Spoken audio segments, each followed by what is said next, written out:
Hello sir, 2 बच्चे और रह गए हैं।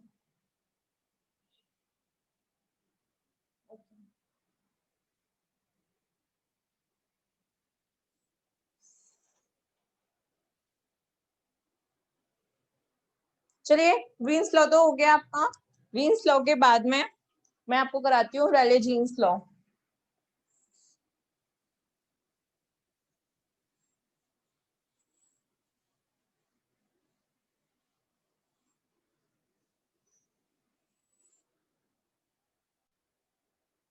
आगे देखिए, रेले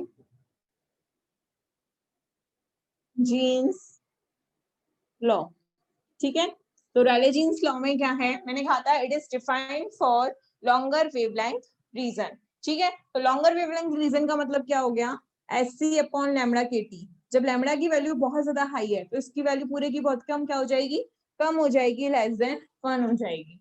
ठीक है, जब लेस देन 1 हो जाएगी तो देखिए ई की power S C upon lambda K T क्या होता है, 1 plus S C upon lambda K T plus S C upon lambda K T का whole square upon 1 upon factorial 2 plus up to so and forth. तो देखिए जब ये value less than 1 है तो डेट मीन इसका क्या हो गया कि आप जो हायर पावर टर्म है उनको आप क्या कर सकते हो, कैंसिल कर सकते हो। ठीक है, तो हायर पावर टर्म यानी कि ये सब क्या हो जाएंगी, कैंसिल हो जाएंगी।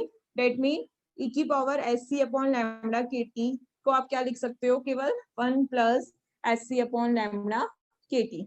Now U lambda D lambda कितना होता है आपको पता है, 8 pi S C upon lambda की पावर 5 ई की पावर में S C upon lambda K T minus 1 D lambda. ठीक है, तो यू लैम्बडा डी लैम्बडा क्या हो जाएगा, 8 pi S C upon lambda की power 5 1 plus S C upon lambda K T minus 1, 1 से 1 कैंसिल, एस सी से एस सी कैंसिल और ये इससे कैंसिल, तो पावर 4 आ जाएगी।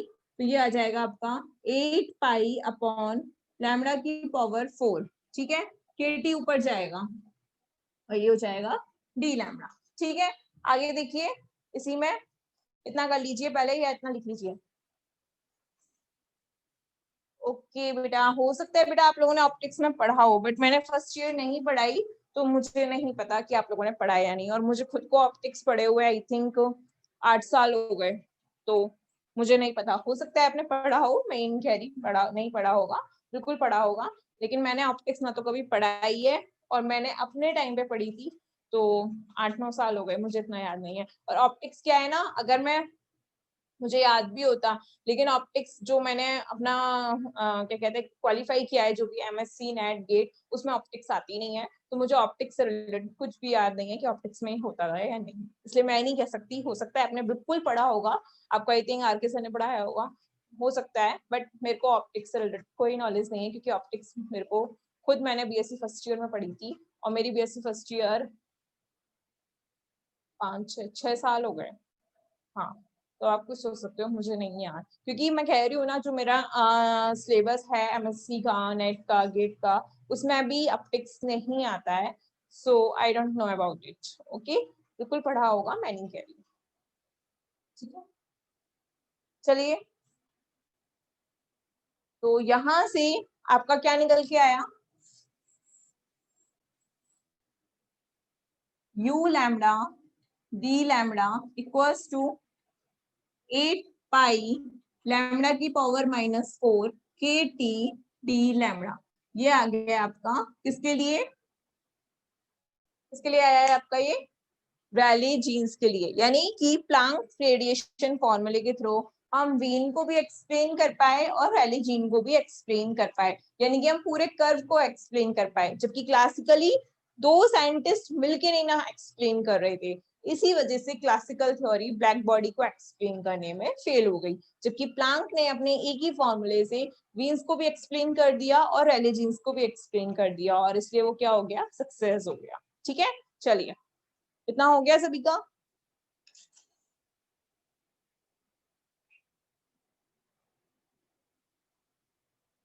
अब देखिए, मैं आपको फिर से एक्सप्लेन कर देती हूँ मैंने आपको क्या क्या पढ़ाया है, जिससे कि आप लिंक्ड हो जाओ। और अब लास्ट टॉपिक रह गया है इसी का ही, मतलब आई मीन ब्लैक बॉडी का लास्ट टॉपिक। ओके, अदरवाइज वो तो हो गया, लास्ट टॉपिक रह गया है, वो मैं भी आपको करा दूंगी। मैंने आपको सबसे पहले क्लासिकल थ्योरी क्यों फेल हुई वो बताया, उसके बाद में मैंने आपको ब्लैक बॉडी को थोड़ा एक्सप्लेन किया कि उसमें कोटिंग होती है और उसमें वाइब्रेशन होते हैं, इलेक्ट्रोमैग्नेटिक वेव्स निकलती हैं, वो सारी चीजें मैंने आपको बताई थी। उसके बाद मैंने आपको एनर्जी डिस्ट्रीब्यूशन कर्व बताया था कि एनर्जी डिस्ट्रीब्यूशन कर्व में क्या क्या कंक्लूजन निकल के आए थे, तो उसमें से मैंने वीन्स और अर्ली जीन्स का भी नाम लिया था, वो मैंने आपको एक्सप्लेन कर दिया।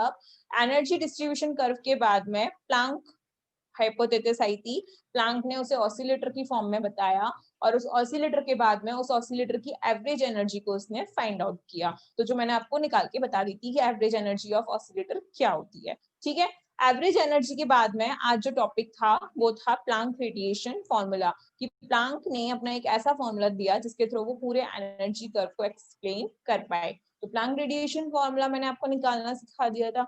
उसके बाद प्लांक रेडिएशन फॉर्मूले को हमने वीन्स और रेले जीन्स की थ्योरी को समझाया।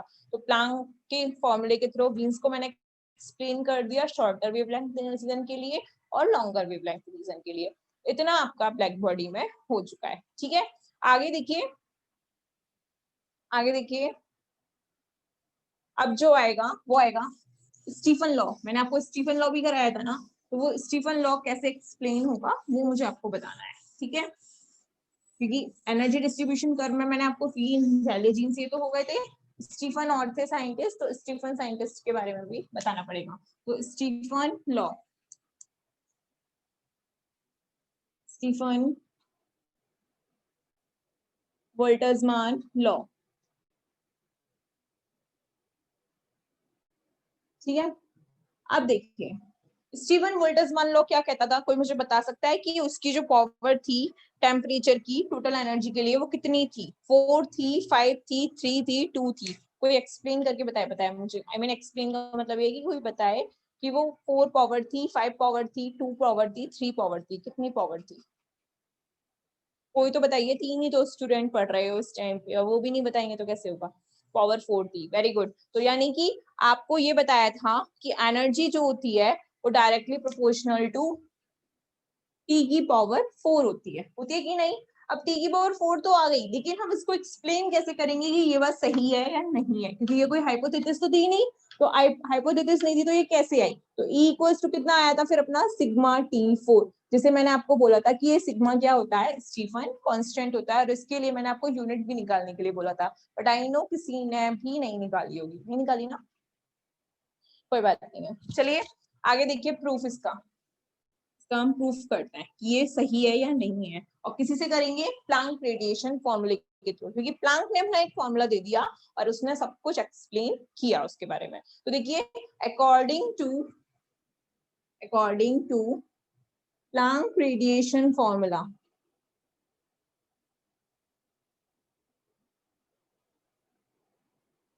ये जो एनर्जी थी बेटा, ये कैसी एनर्जी थी? टोटल एनर्जी थी। ठीक है, तो प्लांक ने क्या बताया कि आप जब टोटल एनर्जी निकालोगे तो कहां से कहां तक, 0 से इनफाइनाइट तक यू लैम्बडा डी लैम्बडा का क्या कर दोगे, इंटीग्रल कर दोगे, तो उसकी पूरी की पूरी एनर्जी आ जाएगी। अब आपको यू लैम्बडा डी लैम्बडा की वैल्यू पता है already, 8 pi S C upon lambda की पावर 5 ई की पावर में S C upon lambda K T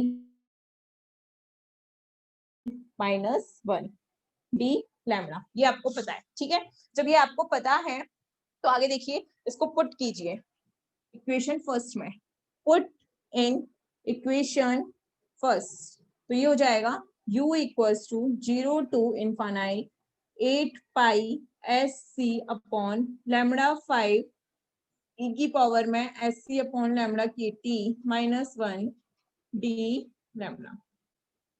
ठीक है, यू लैम्बडा डी लैम्बडा की ये वैल्यू आ गई। ओके, आगे देखिए, इतना हो गया, स्क्रीनशॉट ले लीजिए आप लोग, जिससे कि मैं आगे करा सकूं।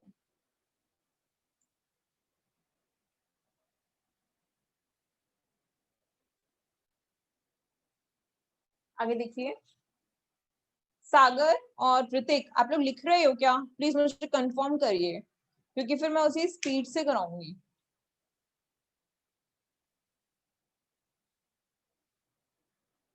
कुछ तो रिस्पॉन्स कीजिए, ऋतिक, सागर, हर्षित, कुछ तो रिस्पॉन्स कीजिए कि आप लोगों ने ये, आप लोग लिख रहे हो या नहीं लिख रहे हो। ओके चलो लिख लीजिए इतना तो फिर। हाँ वैसे भी डेरिवेशन है, डेरिवेशन को लिखने में कोई प्रॉब्लम नहीं है, उससे प्रैक्टिस ही होती है, लिख लीजिए फिर।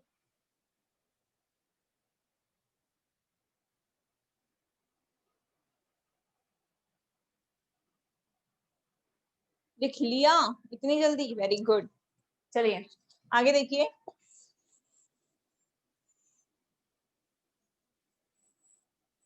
अब हम लोग इस स्टेप तक तो आ चुके हैं, है ना, इससे आगे का स्टेप देखिए। अब देखिए 8 पाई एस सी, ये पूरा की पूरा कांस्टेंट है ना, तो देखिए u equal to 8 pi H C, ये कांस्टेंट पूरा बाहर आ गया, 0 टू इंफिनिटी 1 ओवर लैम्डा की पावर 5 ई की पावर में S C upon lambda K T minus 1 D lambda. ठीक है, इतना हो गया। आगे देखिए, let us suppose S C upon lambda K T equal to 1, sorry X, X suppose कर लिया हमने। तो यहां से आप लोग निकालिए S C upon lambda K T आ गया, तो यहां से लैम्डा की वैल्यू निकालिए, क्योंकि हमें डी लैम्डा भी तो चाहिएगा। तो लैम्डा की वैल्यू कितनी आ जाएगी, S C upon X K T. ठीक है, तो यहां से क्या आएगा आपका, देखिए D lambda equals to minus का S C upon X square K T D X, यही आएगा। ठीक है, या फिर इसको ऐसे खींचिए, क्योंकि हमें एक्स की फॉर्म में नहीं चाहिए।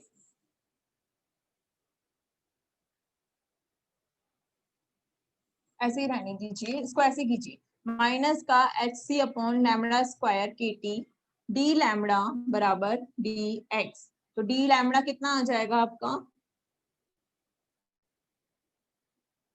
Lambda square K T upon H C minus में डी एक्स। ठीक है, ये आएगा। ओके, नाउ आगे देखिए, अब इसमें वैल्यू पुट कीजिए, तो u equals to u equals to 8 pi S सी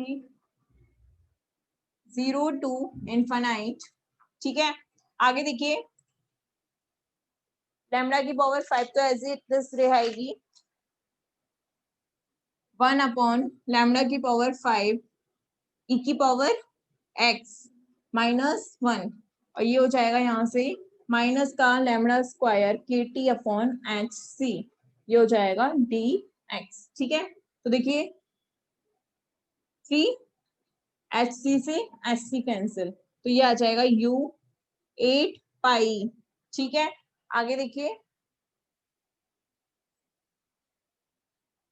8 पाई, केटी को बाहर ले लीजिए विद माइनस साइन।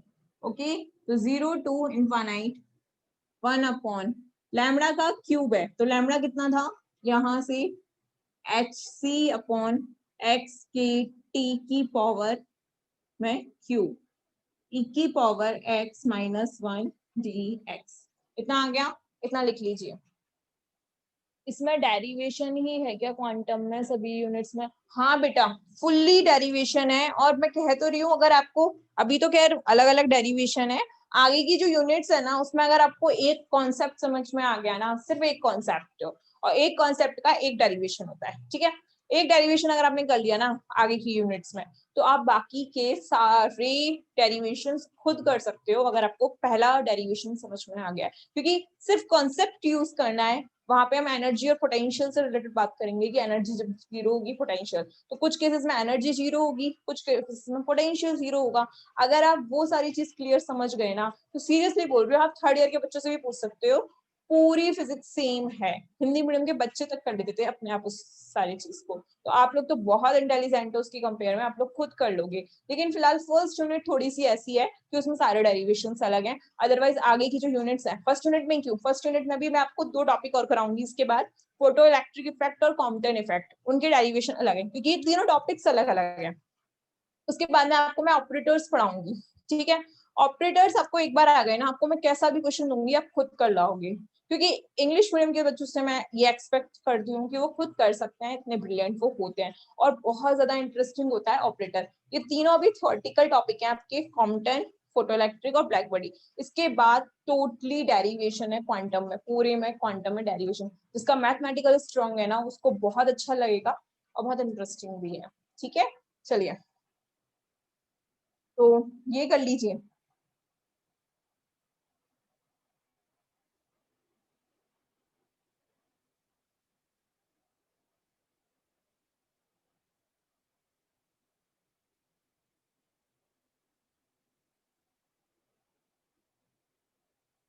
एक चीज और यहाँ गलती हो गई, जब हमने लिमिट भी हमें चेंज करनी पड़ेगी ना, तो देखिए जब लैम्बडा की वैल्यू 0 होगी तो एक्स की वैल्यू कितनी आएगी, इनफाइनाइट। ठीक है, और जब इनफाइनाइट होगी तो 0। ऐसे ही यहाँ पे करो, 0 और इनफाइनाइट।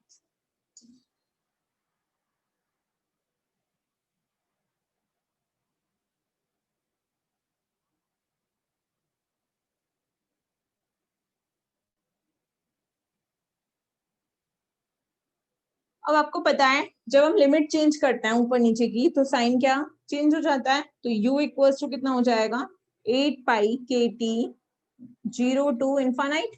तो ये हो जाएगा अगेन वही, देखो यहाँ से के टी क्यूब है और ये के टी है, तो ये हो जाएगा के की पावर 4 और टी की पावर 4। ये बाहर आएंगे तो एच क्यूब और सी क्यूब। ठीक है, अंदर क्या रह जाएगा, केवल अंदर आपका रह जाएगा केवल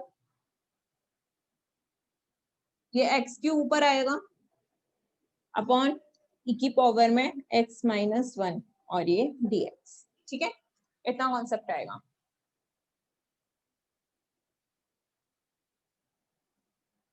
हो गया?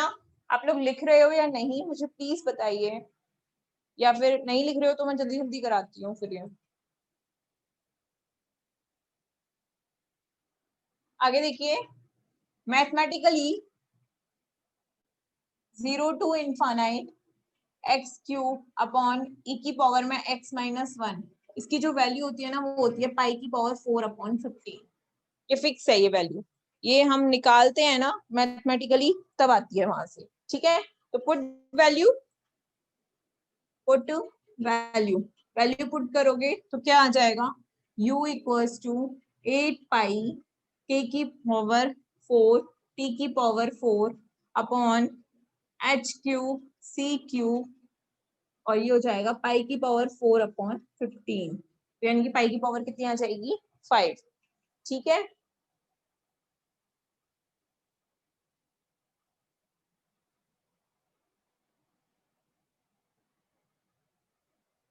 अब ये तो थी एनर्जी डेंसिटी। जब हम एनर्जी निकालते हैं तो वी नो डैट एनर्जी कितनी होती है, एनर्जी होती है बेटा ये आपकी होती है वेलोसिटी ऑफ लाइट, ये होती है एनर्जी डेंसिटी अपॉन 4। इतनी वैल्यू आती है एनर्जी की। तो एनर्जी की जब इतनी वैल्यू आएगी तो E इक्वल्स टू सी, तो एज इट इज रहने दो, यहां से देखो सी क्यूब आएगा ना तो ये नीचे जाके सी स्क्वायर हो जाएगा। ठीक है, तो ये हो जाएगा 8 पाई के 4 पाई की power 5 okay 15 H cube C cube T 4। तो देखो E equals to 8 constant, pi constant, K constant, 15 constant, H constant, C constant, यानी कि ये पूरा हो गया सिग्मा टी 4। हो गया प्रूफ कि E जो है वो किसके प्रोपोर्शनल होता है, डायरेक्टली टी की पावर 4 की। हो गया ना? ठीक है, चलिए इतना कर लीजिए और आज की क्लास हम यहीं खत्म करते हैं। पर हाँ, मैं एक चीज बोलना चाहूंगी, ये जो ज्वाइन नहीं कर रहे हैं प्लीज या तो आप पूछिए उनसे। नहीं नहीं, किसने कहा बोरिंग है, बिल्कुल बोरिंग नहीं है। आप लोग इंटरेस्ट के साथ पढ़ोगे तो बहुत अच्छा लगेगा। किसी ऐसा कुछ नहीं है, बल्कि डेरिवेशन अगर आपको बोरिंग लगते हैं तो देखो ये तो मेरी प्रॉब्लम नहीं है, बट अगर मैंने फिर पहले भी बोला है जिसका मैथमेटिकल पार्ट स्ट्रॉन्ग है उसके लिए क्वांटम बहुत अच्छी है। और सच में क्वांटम तुम पढ़ोगे ना, बहुत इंटरेस्टिंग है, बहुत ज्यादा इंटरेस्टिंग है। तुम थर्ड ईयर वाले बच्चों से पूछ सकते हो अगर तुम्हें बात करनी हो तो उनसे, मैं एक दो का नंबर दे दूंगी भले सी, उनसे आप पूछ सकते हो, बहुत इंटरेस्टिंग है। बट तुम अगर पहले ही सोच लोगे डेरिवेशन है बोरिंग है, तो फिर भाई इसका कोई ऑप्शन नहीं है मेरे पास में। मैं तो बस पढ़ा सकती हूँ, समझा सकती हूँ, पढ़ना आप लोगों को है ना। लेकिन डेरिवेशन नहीं, बोरिंग नहीं होते, बल्कि डेरिवेशन इंटरेस्टिंग होते हैं क्योंकि मैथमेटिकल पार्ट होता है ना। तो क्वांटम में तो मैथमेटिकल है पर कॉन्सेप्चुअली, अगर आपके कॉन्सेप्ट क्लियर हैं तो आपको मैथमेटिकल करने में कोई प्रॉब्लम नहीं आएगी। और अगर आपके कॉन्सेप्ट ही क्लियर नहीं है तो आप मैथमेटिकल पार्ट कभी नहीं कर सकते क्वांटम का, इसलिए मैं बोल रही हूँ। मैं फिर बोल रही हूँ, अभी 3 टॉपिक हैं, ये थोड़ा बहुत थ्योरेटिकली तो भी है। आगे तो तुम जैसे मैथ पढ़ते हो ना, मैथ्स में मैथ्स नहीं पढ़ते होंगे मेरे को पता है, क्योंकि मैथ्स में तो वो ग्राफ और कर्व वगैरह चलते हैं। इसमें तुम फुली मैथमेटिकल पढ़ोगे, और दैट्स वाई मेरा जो क्वांटम सब्जेक्ट है वो फेवरेट है, और मैं हमेशा क्वांटम ही पढ़ाती हूँ 3rd ईयर में। लास्ट ईयर भी मैंने पहले क्वांटम ही पढ़ाई थी, ठीक है। तो क्वांटम बहुत इंटरेस्टिंग सब्जेक्ट है, आप ऐसा मत सोचिए बोरिंग है या कुछ है, बहुत अच्छा सब्जेक्ट है, बहुत मजे आएंगे। क्योंकि तुम और जो सब्जेक्ट पढ़ोगे ना 3rd ईयर में, सॉलिड और वो, उसमें तो सिर्फ थ्योरी थ्योरी थ्योरी थ्योरी, बस थ्योरी है, टोटली थ्योरी है और कुछ नहीं है, ठीक है। न्यूक्लियर में भी पूरी फुल थ्योरी भरी पड़ी है, तुम रेक्टाफिकेशन कर सकते हो न्यूक्लियर और सॉलिड में, बट क्वांटम में रेक्टाफिकेशन नहीं चलेगा। जहाँ कॉन्सेप्ट क्लियर होंगे वहीं आप इसे कर पाओगे। ओके, चलो, थैंक यू एवरीवन। और आज मैं एक चीज कंफर्म कर दूंगी कि आपको ये सब लिखना है या नहीं, क्योंकि मुझे नहीं लगता क्वांटम बिना लिखे आप लोगों को समझ में आएगी जब तक आप खुद नहीं करोगे। ओके, तो वो नोट्स वगैरह जो देना है वो मैं देख लूंगी, आपको बता दूंगी, और अगर आपको मिलने होंगे तो आज शाम तक आप लोगों के पास पहुंच जाएंगे, ठीक है। चलिए, थैंक यू एवरीवन।